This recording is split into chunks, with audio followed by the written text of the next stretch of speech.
Alright guys, this is Jacob from Wager Me This, and I got a toolbox video coming to you today.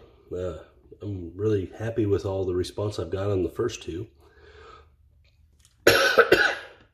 So this will be toolbox video number 3, and in this video I'm going to talk about a thing that people talk about a lot, but I think they don't do as much as they talk. From my experience, from what I've saw, right? And that's pressing your bets, okay? So I hear a lot of people and stuff talk about, yeah, press that up, you know, make that big money or whatever, you know, start with little, go to big. You know, a lot of pressing, but then when you see them at the table, there's not a lot of that. Normally it's very small. They play very small, collect most of the time, not a lot of pressing. And I get that. I totally understand that, because when you're winning at the craps table, you want to keep the money. You don't want to put it back on the table to lose it. And I think it can be intimidating when something happens, like a couple 0.7s in a row and you lose 44 each time. Now, when you do get out there on the next roll, it's just all collect. You're not pressing. You want to get that $80 back. You're like, no, I'm just going to collect. And it goes 12 rolls, 13 rolls, all good numbers, and you didn't even really get your money back. So I'm going to talk about the pressing. All right, so here we go. I got $300 in here. $300 bankroll here. So let's say you're starting and you're at a $5 table. I see this all the time. Something I see just as regularly as I see anything else. All right, and they go 22 inside. All right, from right here, if you're going to be a pressing player, if you're going to be a press player, pure light side, press up, try to get your money that way, why are you only playing the 4 middle numbers? Why not spend 10 more bucks and get the other 2? To me, it doesn't make a lot of sense to play just 4 instead. It's only $10 more. Right? It's far more, you're going to be far more beneficial if you play all of these numbers than if you leave them other 2 off. That's just my opinion on that, right? So what we'll do is I'll run it both ways a couple times, right? So we'll start this way, right? And what we're going to do is if you're a pressing player, if you're going to press a lot, I think that you should press shooter to shooter. What I mean by that is put your rolls on a count, all right? So you're like, okay, I'm going to go a 5 count, 5 rolls. Whatever happens, I'm going to press it all up for 5 rolls, then I'm going to turn them bets off and wait the shooter out. Maybe play something else, some other kind of strategy, right? That's where a come progression comes in. You turn maybe them off and you play a come progression or something like that, right? So here we go. So let's start. We're going to say 5 rolls. We'll be off on the come out because most people are. And we got an 8. The point is going to be 8, 6, 2. We're going to press all the way. Oh, 0.7. Okay. Right there, everyone's going, that's why you don't play the 4 and 10 too. $10 more. Well, if you'd had a pass line bet out there, you'd have lost that $10 too. So, all right. Here we go. 6. Point's going to be 6. We're trying to press 3. All right, 2 rolls. And a 9. All right, so our first hit. Took us 3 rolls to get 1 hit. We'll press it up. 4 rolls. Oh, there's a 4. 5 rolls. And we got the 7. So we only made it to 5. It's good. It's showing exactly what I want it to show. That it's hard to get to 5 rolls. Very hard. When you're not shooting the dice, if you're a good shooter and you're relying on other people to get them rolls for you, it's very difficult. All right, 4 and a 10 back to back. So it's 2 rolls, 3 rolls. There's a 9. On our 4th roll, and 4. Point made. Point made 4 on the 5th roll. All right, so we're going to turn our place bets off. This is what I mean by going shooter to shooter, right? And you could argue like, well, he just made his point. You know, he's hot. He's hot. Yeah, he may be. I don't know that. I'm just showing you how I think you should make money at this. All right, point's going to be 5. All right, so now we're going to have these bets off. We went 5 rolls and we're only able to press 1 time. All right, so maybe now you just go, okay, I'm going to put a $5 come out there. You're waiting out this shooter. There's a 6. Remember, then place bets are off. You still want to be playing. All right, maybe put another come out there. There's back-to-back 6s, okay?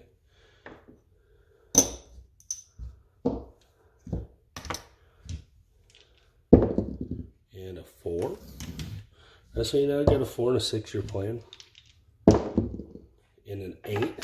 Of course, this roll's going to go long because I got the bets off, right? 10. That's how it always goes, right? That's the ones you always remember.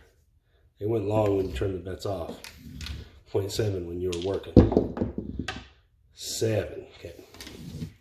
So we did end up losing these 2. We were just trying to stay in the game, be part of it. All right, so new shooter now. We're back on the 5 count. All right, here we go, coming out. We got an 11. That's 1 roll now. That's not a 7, so that's a roll. And a 5. Okay, so it's roll number 2. And we have an 11, roll number 3. And we have a 9, perfect. And roll number 4, we got a $14 winner. Okay, so maybe here, you pick up the 6 and 8 for 1 each. 1 unit each. Rack the other $2. We'll look for 1 more roll. And we got to it's a 4. So we're going to turn our bets off. All right. This is going shooter to shooter and progressing shooter to shooter. All right. Now you see what I'm doing. All right. These bets are starting to build. Got a 5, point made 5. All right. Coming out. 4. Points 4. 7. Okay, remember our bets are off, guys. We never turn them back on. All right, so we pressed up a couple more. All right, new shooter. And we have a 7. Okay. Then we have an 8. Point's going to be 8. All right, we're looking for some hits. That's 1 roll. All right, a 9. $14.09. All right, we're going to press the 5 and the 9. That's 2 rolls. The 6, all right, $14.06. It's 3 rolls. All right, this time we're going to bump these up again.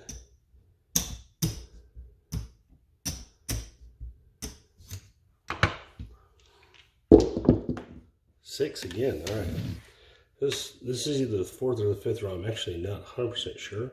It's a $21 winner. All right, so what we're going to do, we're going to bump both them up, and we're going to collect $11. I always try to collect something as it moves up. All right, now we're going to go off. All right, we're going to wait this shooter out. He did good for us. He got our bets all pressed up again. We're looking good for the next run, the next shooter. All right, 7. See, we got out. We got our money off right at the right time. Yeah, 5 rolls matters, guys, I'm telling you. All right, so here we go, coming out. And we have a 7. And we have 4. Point's going to be 4. So that's roll number 1. We're on again. We have 2, so that's roll number 2. 4, point made. Because that's roll number 3. We're off. We're only going to have 1 chance at making any money here on this last roll, and it made it. All right, we got through. 21. Do the same thing here. We're going to drop $1. We're going to bump up that 6 and 8. Get it up to 24. We're going to turn our bets off. All right, here we go. And the 7 came right away. Guys, you've seen that. All right, so this has been pretty consistent. Right around that 5th roll, we're starting to see 7s. And we have a 9. Our point is going to be 9. So that's roll number 1. All right. And we have a 7. All right. So it did. Now, look how far we got our bets this time. Right. Went through a lot of shooters, got our bets way up, made a little bit of money in the process. All right. Remember, we started with $22, guys. So we made quite a bit of money there. Now, at some point in time, you should probably get some money out of it. But that was on a pretty good roll. And this is what I was getting at. This is what I was showing. And it worked pretty well, where it showed that 5 count, you really need to be thinking about moving your money, getting it off the board, getting it out of harm's way somehow. Now, you could have played a come progression and fixed it that way too, but you'd have still lost what you pressed up out there when the 7 came. Unless you were pulling it as you went. All right, so let's play this one more time. But let's add the 4 and the 10 in. And I think, from my personal experience, it'll actually progress faster because you're adding them other 2 numbers. All right, here we go, coming out. We got a 4. We weren't working, but that'd have been cool. And we have a 3, so it's roll 2. Oh, we didn't make it very far. All right, no big deal. Start again. It's going to happen. You're a pure light side player, so you're going to be. If you're pure light side, you're gonna eat the short rolls. The short rolls are gonna hurt.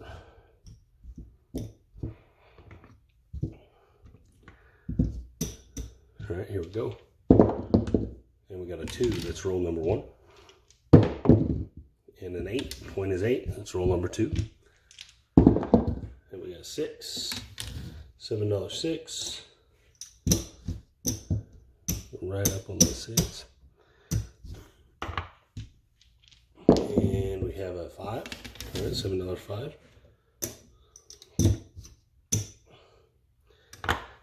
One more roll.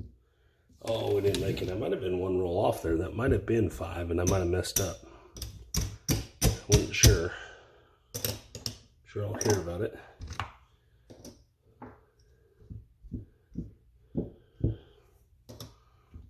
All right, let's see if we can get a little run going. Remember, playing this low roller style, you're going to have a lot of shots, right? There's a 10. You're going to have a lot of opportunities with $300 bankroll. 0.7. All right, so we're starting to eat these early outs. This might be a good time to get on that don't, you know. I'm going to stick with it, though. We're not scared. We're only losing $32 at a time. It's not a huge deal. 3. Don't have a point. That's 1 roll. All right, 4 is our point. 2 rolls. 6, 5, 1, 6. $7. It'll be 3 rolls.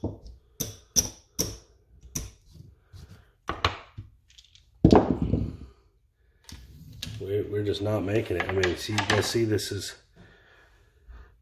from the random standpoint, the randomness is catching itself. We had a couple good rolls, now we're having a couple bad rolls, and that's the randomness. That's going shooter to shooter, right? So I'm going to run this through one more time.